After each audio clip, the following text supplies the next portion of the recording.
Welcome to Therapy Unlocked, where we discuss all things therapy from an unlocked perspective. I'm Emily Huffman, and I'm here with Katrina. Hello, Katrina Mondragon, licensed professional counselor. All right, so like I said, I am a professional, but not your professional, so nothing we're going to talk about today should be taken as medical, legal, or otherwise advice. This podcast is purely for education and amusement. That is it. That's the disclaimer. Education, amusement, and because I would like to be famous. So please like, subscribe, follow, engage, hate on us, join the conversation, find us on YouTube, find us on Instagram, find us anywhere where you listen to podcasts, because I love a creeper and I love a hater and I love a lover. So if you like the podcast, if you dislike the podcast, I'd like to hear from you. I would like to talk a little bit about, the myth of getting over it. Getting over it it's kind of a toxic thing to say, in my opinion. It's invalidating, right? Yeah. Just get over it. It takes from someone's feelings to say, you need to get over that. Why haven't you gotten over that yet? And I think it's toxic. And I think that there is a two-sided coin when you're being toxic, and the other is toxic positivity. If you would just get over this, you could move on. So toxic positivity and its impact on mental health is something I was wondering if you had an opinion on. Sure. Toxic positivity is kind of like all the time happy, you go girl, cheerleader, yes you can, that go-getter attitude, even if shit sucks. But the reality is sometimes it's okay to not be okay. And that's just something that is okay to be sad. It's okay to be angry. It's okay to be upset. And to just be woohoo all the freaking time, or to be in those, what do they call them? Those positive affirmations that can sometimes be helpful if you apply them in a way that is helpful to you. If you're just looking in the mirror and regurgitating, reciting some line that you learned on the internet and you feel worse, how is that helpful? For sure. As a chronically ill person, if I'm looking in the mirror and saying, I am strong, no, I'm not. I'm also neurodivergent, so maybe there's a little rigidity there, but every day I am not strong. Some days I cannot open a water bottle. I am not strong. You know what I am? I am resilient. I can say that to myself. I can't sit there and say I am strong. Not in that regard. I think there is a need for specificity when you are doing affirmations. Things like resilience, worthiness, value, inherent worth are not changeable things. Like those, I think, are not affirmations of positivity, but empowerment messages to remind ourselves that may be useful to hear. Facts. You have a favorite quote of mine about things still sucking. Can you give that to us? Just because it could be worse doesn't mean it doesn't suck. That just because it could be worse doesn't mean it doesn't suck. It can still suck, and saying anything else is toxic positivity.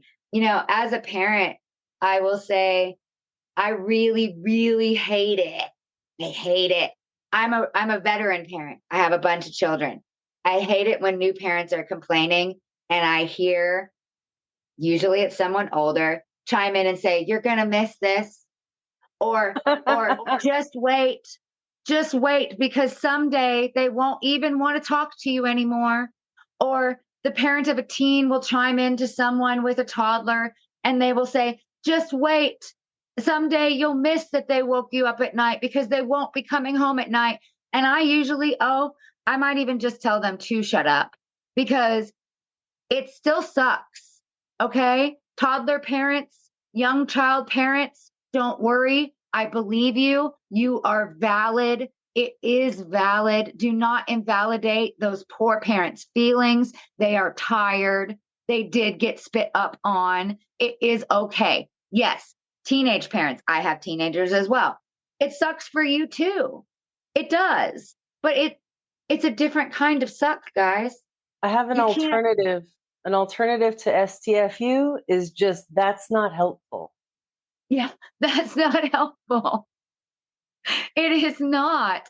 And if you're a grandparent, don't you dare tell them that they're going to miss that. They might, but it's not helpful. You know, they can feel it right now. You are having toxic toxic reminiscence at this point because you are putting upon them something they don't need right now. They need some empathy. I'll That touch would be one thing on toxic positivity that I don't know that people often think of is that sometimes they say to leave the past in the past, and that might be yesterday. Well, I don't know about you, but sometimes the past needs to be processed in the present in order to alleviate the emotional distress that it may be causing. So, no, leaving the past in the past isn't always useful to say. And sometimes that toxic positivity goes along with, oh, it's a new day, a new start, and new blessings. Please elaborate. That is a fantastic statement that you just made there. Sometimes the past may be the past, but we need to process it in the present. Yeah, a new day, a new start doesn't always mean that we can leave the past in the past. We might need to process it right now.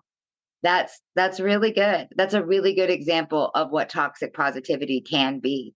I also think that toxic positivity can be, you know, it can really apply strongly when it's like a breakup and somebody's saying to somebody else, there's plenty of fish in the sea. For all you know, though, that person might be thinking to themselves, but that was my fish. My fishy fish, yes. That was my fishy fish. You know, you don't know that. That's not helpful. You know, or toxic positivity could be, somebody saying to somebody else, you'll see them someday. Okay, well, you don't know their religion. They may not believe that they'll see them someday, or perhaps their ex was a jerk and they may think they won't see them someday because they'll be in different places. You don't know, it can be a lot of different things. So toxic positivity and its impact on mental health can be just really sticking your foot in the mouth. Agreed, yeah. Yeah. Yeah. So, how can we support someone who's struggling without resorting to the toxic positivity or resorting to the cliches of, just be happy? Don't you want to be happy? How can we help someone, you said? Yeah, like what can we do to support someone rather than doing the toxic positivity, rather than landing on the just get over it? My favorite is to simply ask said person, how may I help you? Is there anything I can bring you or get you or do for you? Yeah. If the answer is yes, try to do it. If the answer is no, cool. Be there if they change their mind, though. Mhm. That's good. That's a good one. I mine might be a little out of the box because I get fatigued when it comes to asking people for help. And I'll be a little personal. I Not only am I chronically ill, so I've had a lot of surgeries. I also got divorced recently. And so I've had a lot of scenarios where people are offering help, right? And I get fatigued with letting people know what I might need, you know? So my favorite kinds of people are the people who make me laugh. So when I go to offer help to someone who I think might be struggling, I tend to not really do much of anything for them. And I would do something for them if they asked me. If they were like, hey, could you pick up my groceries? Or you've done it for me. Hey, can you bring my trash cans up? Hey, could you do this thing? Of course. Of course I will do that. Can you watch my kid? I would love to.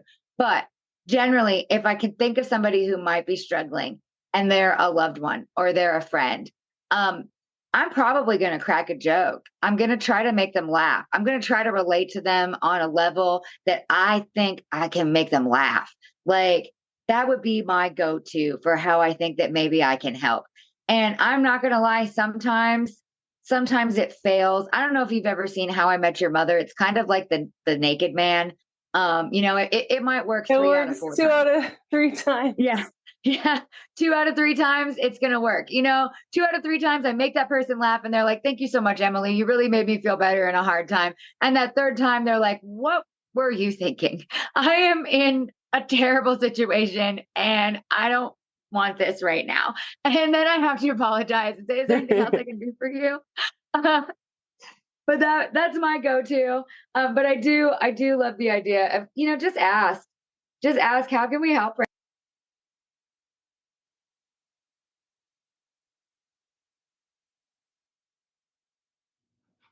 Thank you for joining us today on Therapy Unlocked as we explored the complex topic of toxic positivity and the importance of validating our emotions.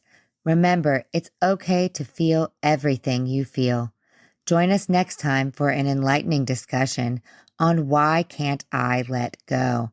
We'll dive deep into the challenges of moving forward and finding peace. Don't forget to find us on all major podcast platforms, YouTube, and Instagram for more insightful conversations. We are Therapy Unlocked, unlocking the mind one conversation at a time.